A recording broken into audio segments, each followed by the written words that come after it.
Hey, deserving listeners, it's time to continue following Geoffrey and Varya. My name is Dr. Kirk, and I'm a couples therapist, and I'm also a professor of couples therapy.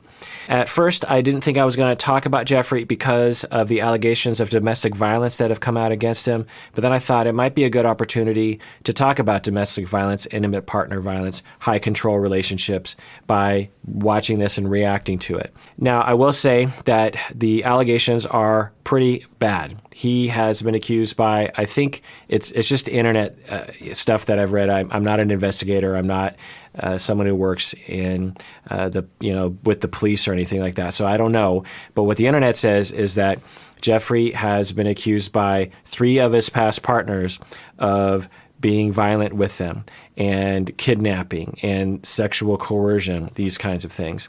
Now, what Geoffrey has come forward and said is that they're all lies and that it's all just an effort so that he won't have custody of the kids. Now, I will say that when families go through custody battles, it's not uncommon for people to lie about each other or to exaggerate things in order to win, because usually people really want to get full custody of their kids for a variety of reasons. I'll also say that it's not very common that you will have 3 women come forward saying almost the exact same thing about someone that has been violent and committed all sorts of crimes. It's not very common for all 3 to be lying. I don't know, but there's that. So as I've been watching and reacting to Geoffrey and Varya, it's given us an opportunity to talk about domestic violence, to talk about former inmates, people who have been formerly incarcerated in prison, when to tell the truth, when to reveal certain things in your past. Also, it's given us an opportunity, as with all the couples on the show, to talk about attachment and how to repair relationships. And let's continue watching. I'm still thinking about myself, if it's okay for me, because your past is going to affect our future. I respect that. Hopefully it's something that you can get through, you know? So independent of what we might think of Geoffrey, that conversation went really well. He says, everyone seems to be judging me, and I don't like that. And she says, well, to tell you the truth, I'm still kind of on the fence about this. So that was good for her to come forward and say that. And then he says, I respect that. It's understandable. So that was a good conversation. I came here with the intention of either proposing to you or not proposing to you. And I'm on the way thinking about that. I think we could definitely go places. And if we work as a team and a partnership, we're unstoppable. Now, I will say, and maybe some of you are bothered that I haven't mentioned this yet, which is that for some people who are high control and they will engage in the cycle of abuse, is what we call it, they can be very sweet and they can be very nice, almost too nice, like really nice, because that's the cycle of abuse, that's typical to a abusive relationship where there will be some explosion of violence, and then the victim will want to move away and be really seriously thinking about getting out of the relationship. And then the abuser will come in with flowers and compliments and I'm going to change, and the honeymoon period will end, and then they'll kind of go back to normal. Tensions will build. There'll be another violent act. They don't always operate on that cycle, but they often do. Sometimes the way it's characterized is that people who abuse their spouses, when they're not in the act of abusing, they're actually some of the nicest people on the planet. They're not always, but they often can be. There are 2 different reasons, possible reasons for this in my mind, the way I conceptualize it. One is that we have the classic psychopaths who are manipulative and are just being nice to you because they're trying to suck you in. And they are calculated. They are Machiavellian about that. And those sorts of people do exist. And they are scary, and they can do horrible things in relationships. But these sorts of people are rare. The psychopaths, antisocial people, they exist, and they're out in the world, but they're pretty rare. The types of perpetrators that I treated, they weren't psychopaths, but they could be very nice. And the reason is because they've had a long string, and they might have been modeled this also when they were growing up by their parents, of relationships that were teetering on the precipice of falling off the cliff. And so they learned, because they have needs of attachment like anyone else, that they have to be very good at being charming and being nice, because they often have to make up for things that they've done in the past, whether it was explosive anger or violence or verbal abuse or high control or insults or flying off the handle or whatever it is. They learn that they have to be very nice. If they're going to get their attachment needs met, they've got to make up for all the bad things that they do. And the bad things that they do are when they're losing control, and when they're losing control of themselves, and when they're triggered, their traumas are being triggered. And so they have a different mindset in that state. Now, sometimes what'll happen is there'll be two minds that I will see people perpetrate. I'm describing a lot of different perpetrators, by the way, to try to raise awareness. So I did work with some perpetrators who had two different minds. In one mind, they were terribly ashamed of the violence that they had committed to their spouse in the past, just terribly ashamed. And that was one mind, and just ashamed, and I'm a terrible person, I can't believe I did that. But then another side of them would try to deny all that because it was too hard to acknowledge to themselves. Well, it's in the past, we don't need to worry about that, I'm never going to do that again, I'm fixed now, it's not going to happen. Or, well, she provoked me and she's apologized too, and we both got violent with each other, it's fine, let's just move on. Because there's just so much shame, and because for some perpetrators, they actually do believe that they're good people, and to acknowledge what has happened is hard for them to do. They're just like, I feel like I'm a good person, and yet I've done these horrible things. How do I match that up? Well, I can just go into denial about it. It didn't happen, or it wasn't really my fault, or it's never going to happen again, or everyone flies off the handle, or I was drunk, or I didn't get enough sleep, or I had too many carbs that day, or whatever it was that they said as an excuse. And so they'll vacillate between those two positions. And for me to help them, I would try to help them to acknowledge what happened, because in order for them to get better, they're going to have to really sit down and face their issue, but without falling into a bottomless pit of shame. Because if they fall into a bottomless pit of shame, then they're just wallowing in that, and it's hard to work on things when your self-esteem just falls out from underneath you.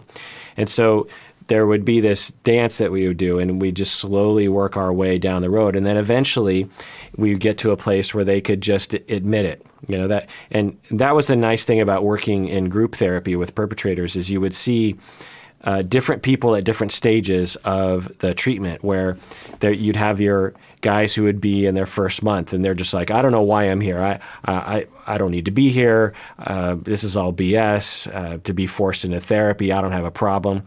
And then you have guys who were in there for a year, and they would sit down and they'd be like, okay, so my wife triggered me again, but I did my deep breathing, and I told her how I felt, and I told her that my traumas from when I was a kid were being triggered because my mom would yell at me all the time, but I took responsibility, and I didn't blame her. I got a little angry, but I didn't put hands on, and I took a walk around the block, and I didn't drink, or I didn't smoke crack or whatever it was that was part of the problem cycle. And I'm doing a lot better right now, and I just want to say that I'm really glad that I was convicted and that I was forced to come into group therapy. And then you'd see everyone in between. And so it was kind of nice, because the newbies would see the old bees and they'd be like, oh, wow, like that person I can relate to, and they're talking in this totally different language that I've never heard before. Because like I said, a lot of these guys grew up with abuse and violence in their families or in their communities, and it's just the norm. It's like, yeah, people talk about how you're not supposed to be violent, but we all know that sometimes you got to put hands on, and so getting them out of that mindset and showing them another way to be is what this group would do, and it would do it. It was magical. A lot of these guys, I would see them in the first couple months. I'd be like, that guy's a lost cause. I mean, he is so rigid and so uptight and so convinced of his entitlement to hurt other people when he's upset. And he's so unaware of his emotions. There's no way we're going to get through to him. And then very slowly, and there would be these pretty big jumps, in month 8, month 9, and you would see these changes and they'd start to wake up. Why? Because they're not psychopaths, because the guys that I was working with weren't. And they wanted to get their needs met.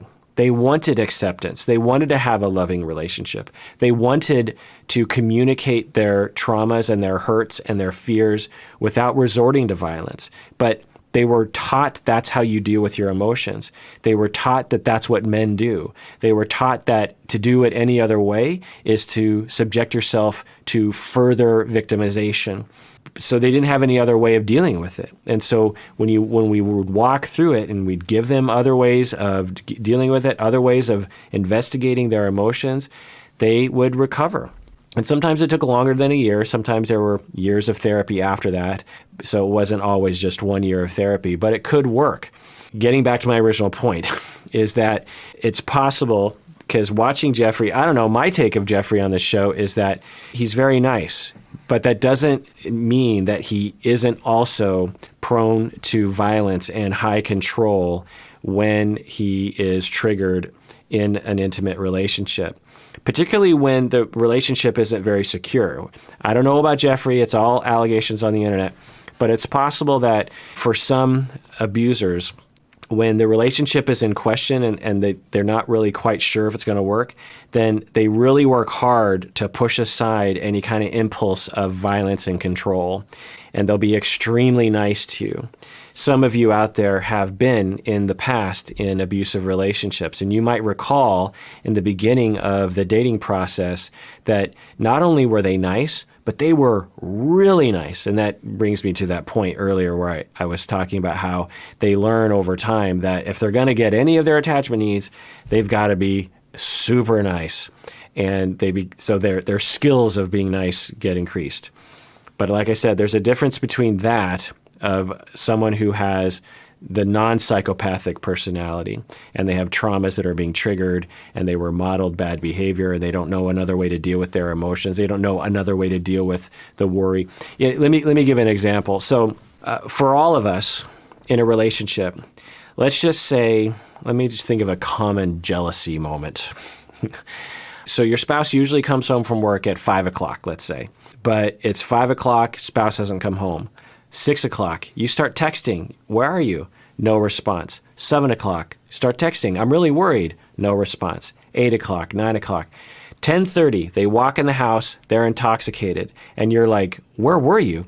And your partner is like, oh, well, some old friends and I, we got together and we went clubbing or we went dancing or something like that. Okay. So now for some of you out there, you'd be like, no big deal. I'm not jealous. But for some people, there's going to be a little bit of jealousy or a lot of jealousy or a lot of concern, a lot of worry, hours and hours of where is this person? They come home drunk and maybe it triggers some trauma of cheating partners in the past. And so for all of us in that moment, we will have a reaction, or for those of us who have a jealousy reaction, we're going to have a reaction. What do we do with that? Okay, there's a lot of different ways to deal with it.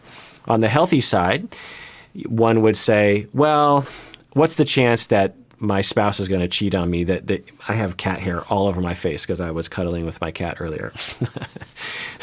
It's like itching my face. So on the healthy side, one person would they'd regulate their emotions. They'd be like, the chances of my spouse cheating on me aren't very high. Or when the person walks in the door, they're intoxicated. So maybe the next day you say, so by the way, the fact that you didn't text me after work and let me know where you were, it really scared me. And I was really concerned about you. And I really would have wished you would have texted me. And could you do that in the future? So, that's maybe on the healthy side. There are a lot of unhealthy ways of dealing with it. One way is to, automatically my spouse is cheating on me. No doubt in my mind. I'm totally convinced. I'm going to throw all their possessions out of the window and I'm going to divorce them. Okay, so we might say that's an overreaction if there wasn't any reason to believe that.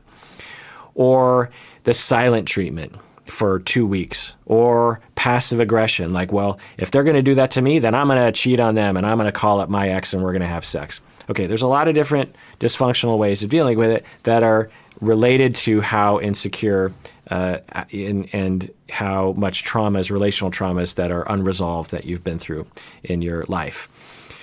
But another reaction that is dysfunctional is, I am going to make sure that she doesn't ever do that again. I'm going to make sure that he doesn't ever do that again.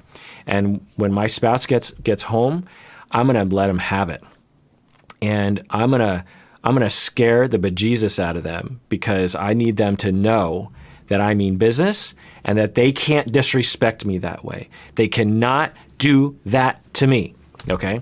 They get home and then you get angry and you start pushing, you shoving, and then there comes violence. I can't believe that you did this to me, because for some people, this is their dysfunctional way of trying to retain attachments.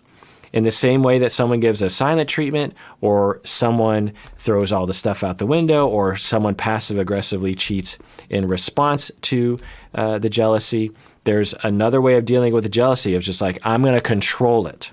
I'm gonna get my hands on it, because that's the kind of person I am. Is I don't sit back. I don't let things happen to me. I make sure that I get my hands on it, and I make sure that it doesn't happen to me again.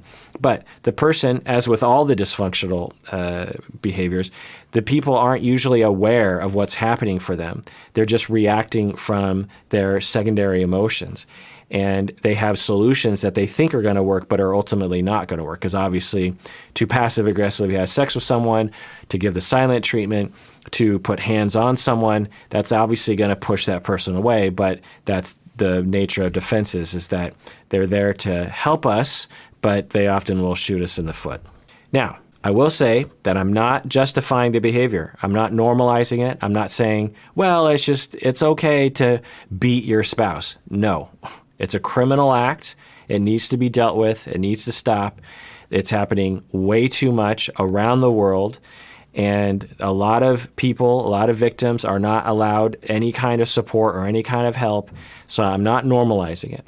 I'm just saying that the perpetrators that I treated, that was the conceptualization I had. And when I had that conceptualization and we helped them to learn how to know their attachment needs, know their triggers, know their secondary emotions, know their primary emotions, know how to take care of their primary emotions of hurt and fears, then we were able to definitely move down a road of them not doing that kind of behavior anymore. Sometimes you're very close. I don't know where your thoughts are, but you dazzle me. Dazzle you? Dazzle. And I'm looking for my soulmate. I feel chemistry between us. I like that. He is being honest with me. He's kind. He's caring, sweet. All right, well, that does it for that episode of Psychology in Seattle. Thanks for joining me out there. If you want to comment below about your experiences with intimate partner violence, domestic violence, let's share our stories. Let's lower the stigma. Let's support each other. And everyone out there, please take care of yourself and others, because we all deserve it.